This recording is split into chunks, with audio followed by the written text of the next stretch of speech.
आप सब मेरे ऑनलाइन भाई बहनों को फिर से जय मसीह की।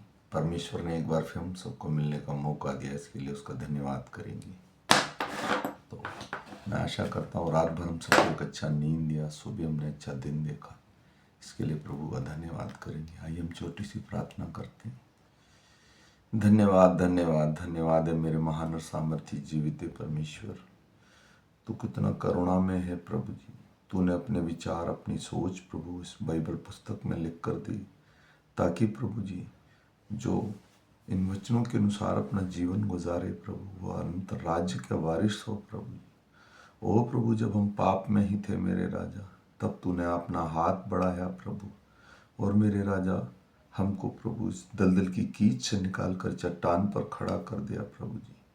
ओ मेरे राजा, इस पापी मनुष्य के लिए प्रभु तू धरती पर स्वर्ग छोड़कर उतर के आया, ताकि प्रभु ये मनुष्य नाश ना होने पाए। क्या है प्रभु मनुष्य तेरे सम्मुख प्रभु? तू स्वर्ग को झुकाकर प्रभु यीशु नीचे आया। हमारे लिए प्रभु तूने निंदा सहा, तूने मार सहा, तूने कोड़े सहे, उफ तक नहीं किया, ताकि प्रभु जी हम स्वर्ग राज के वारिस हो सके। मैं आशा करता हूँ प्रभु तेरा वचन जितने मेरे ऑनलाइन बहन भाई सुने प्रभु, प्रत्येक के हृदय में काम करने पाए प्रभु जी, और उसी के अनुसार अपना जीवन गुजारने पाए मेरे राजा। हे धर्मी परमेश्वर, तू ही एक धर्मी है प्रभु जी। ओ प्रभु जी, जब हम दलदल की कीच में थे प्रभु, तब भी हमने पुकारा, तूने हमारी विनती को सुना। तू क्षमा करने वाला परमेश्वर है प्रभु, तू दयालु है, तू कृपालु है प्रभु, तू ही शांति का राजकुमार है। क्योंकि प्रभु दुनिया जो हमें शांति देती है, तू वैसी शांति नहीं देता प्रभु, तू अनंत जीवन के साथ हमें शांति देता है। तेरा धन्यवाद करते हैं प्रभु, तेरे प्रत्येक उस काम के लिए जो तूने हमारे जीवनों में किया। पिछले पूर्वधान से इस पूर्वधान तक हमको और हमारे परिवारों को बचा के रखा, कामकाज में मदद किया, तेरा धन्यवाद। अगले पूर्वधान के दिन तक, इतवार तक मैं सब कुछ तेरे बलवंत हाथों में सौंपता हूँ। आज शाम का, सुबह का वचन प्रभु हमारे मनों में, हमारे जीवनों में काम करने पाए मेरे खुदावन। सारा आदर, सारी महिमा तुझे देता हूँ प्रभु यीशु। सब कुछ तेरे बलवंत हाथों में सौंपते हुए छोटी सी विनती तेरे प्यारे बेटे मेरे उद्धार करता यीशु नासरी के नाम से मांगकर पा लेते हैं पिता, आमीन। आइए आइए सुबह के सुंदर समय, आज तारीख है 19/1/2025। हम सुबह का वचन पढ़ेंगे। हम पढ़ेंगे मत्ती की पुस्तक में से 13 अध्याय का 1 से लेकर 30 अध्याय तक वचन तक पढ़ेंगे। इसके पढ़े सुनने जाने पर प्रभु की आशीष हो। ये वीडियो मैं मसीह लोगों के लिए बनाता हूँ, अन्यथा कोई मेरे प्रभु यीशु को, मेरे जीवित परमेश्वर को जानना चाहता है, वो सादर आमंत्रित है। मैं आशा करता हूँ ये वचन आप सुनिए, सुन के दूसरों को बांटिए, ताकि उस पर आपको भी आशीष मिले। क्योंकि परमेश्वर का वचन कहता है इसके पढ़े और सुने जाने पर आशीष होती है। आप भी स्वर्ग राज के भागी और वारिस बनिए। क्योंकि हम पापी मनुष्य, हमसे गलतियां हो जाती है, लेकिन हमारा वचन ही हमें स्थिर रखता है। तो आइए हम पढ़ेंगे। उस दिन यीशु घर से निकलकर झील के किनारे जा बैठा, और उसके पास ऐसी बड़ी भीड़ इकट्ठी हुई कि वह नाव पर चढ़ गया, और सारी भीड़ किनारे पर खड़ी रही। और उसने उन्हें दृष्टांतों में बहुत सी बातें कही। एक बोने वाला बीज बोने निकला। सोते समय बीज मार्ग के किनारे गिरे। बोते समय बीज मार्ग के किनारे गिरे, और पक्षियों ने आकर उन्हें चूक लिया। कुछ बीज पथरीली भूमि पर गिरे, जहां उन्हें बहुत मिट्टी ना मिली, और गहरी मिट्टी ना मिलने के कारण वे जल्द उग आए। पर सूरज निकलने पर वे जल गए और जड़ ना पकड़ने से सूख गए। कुछ बीज झाड़ियों में गिरे, और झाड़ियों ने बढ़कर उन्हें दबा डाला। पर कुछ बीज अच्छी भूमि पर गिरे और फल लाए, कोई 100 गुना, कोई 60 गुना, कोई 30 गुना। जिसके कान हो वह सुन ले।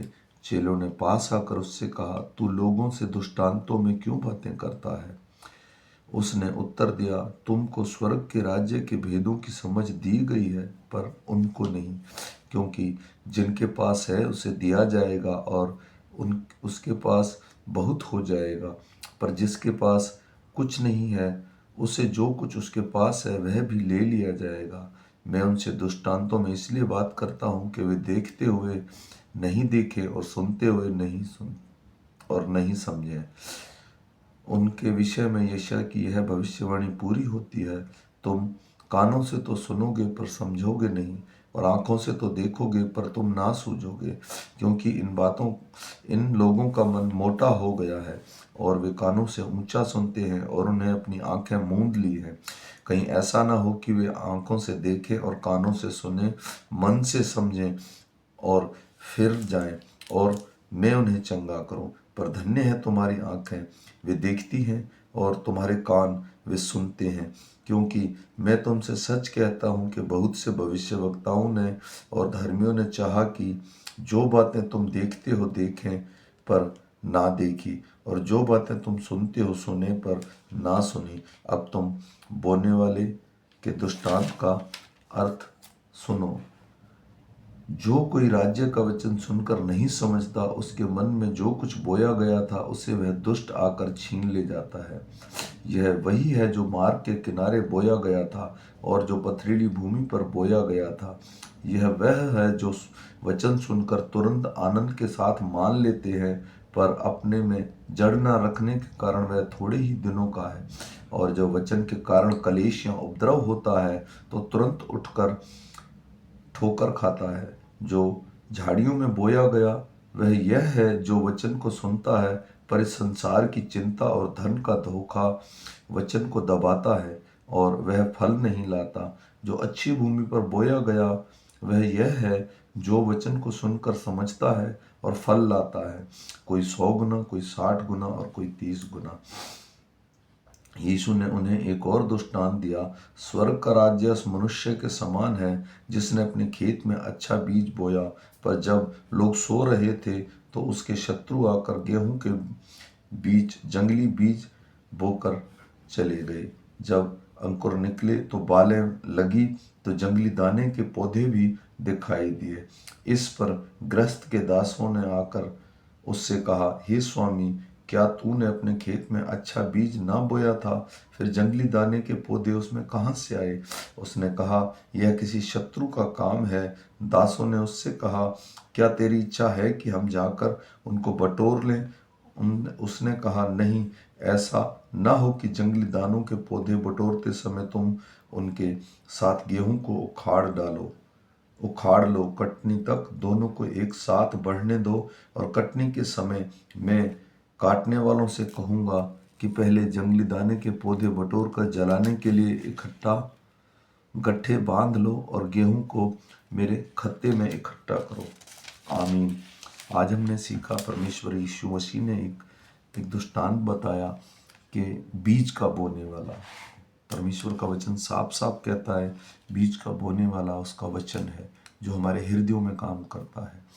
और उस वचन जो जल्दी सुनकर और आनंद करता है लेकिन बाद में उस वचन को भूल जाता है, उसके हृदय से शैतान ले जाता है। क्योंकि अगर हम कंटिन्यू परमेश्वर की उपस्थिति में नहीं रहेंगे तो हम नहीं चल सकते। दूसरी चीज़ परमेश्वर ने बताई, मैं चाहता हूँ कि वो ना समझें। इसका अर्थ होता है, जो मैंने समझा, कि परमेश्वर चाहता है कि आप वचन सुनने के बाद प्रार्थना में आइए घुटने टेक कर, ताकि परमेश्वर आप उसका अर्थ समझा सके। परमेश्वर हमसे प्रेम करता है, क्योंकि बिना पवित्र आत्मा के हम बाइबल के दृष्टांतों और वचन को नहीं समझ सकते। इसके हर वचन के लिए, हर मनुष्य के लिए एक अलग अर्थ होता है। आप देखिए, बाइबल में जितने लोग हैं जो मेरेकल एक बार किया परमेश्वर ने, वो दोबारा नहीं किया। इसलिए किसी के लिए कुछ, किसी के लिए कुछ है। जब हम परमेश्वर के सम्मुख आते हैं, वो चाहता है कि हम उससे मांग कर समझें। तो इसलिए मैं विश्वास करता हूँ, तीसरा, कि जंगली बीज जब परमेश्वर ने अच्छा वचन बोचा काम, वो दुष्ट का काम, वो दुष्ट शैतान है जो हमें बुरे बुरे ख्याल, बुरे बुरे विचार लाता है, जो हमारी समझ से परे होते हैं। तो परमेश्वर चाहता है कि दोनों साथ बढ़ें, और कटनी के समय यानी अंत का समय में वो फिर से दुष्ट और धर्मी को अलग करेगा। मैं आशा करता हूँ ये वचन हमारे जीवन में काम करे और सुनने और समझने की शक्ति दे। जो मेरा बहन भाई इस वचन को 365 दिन फॉलो करेगा, वो इस बाइबल को कंप्लीट कर लेगा। सारा आदर, सारी महिमा जलाल प्रभु यीशु को देता हूँ। फिर मिलेंगे शाम के वचन के साथ। तब तक मेरे सब बहन भाइयों को जय मसीह।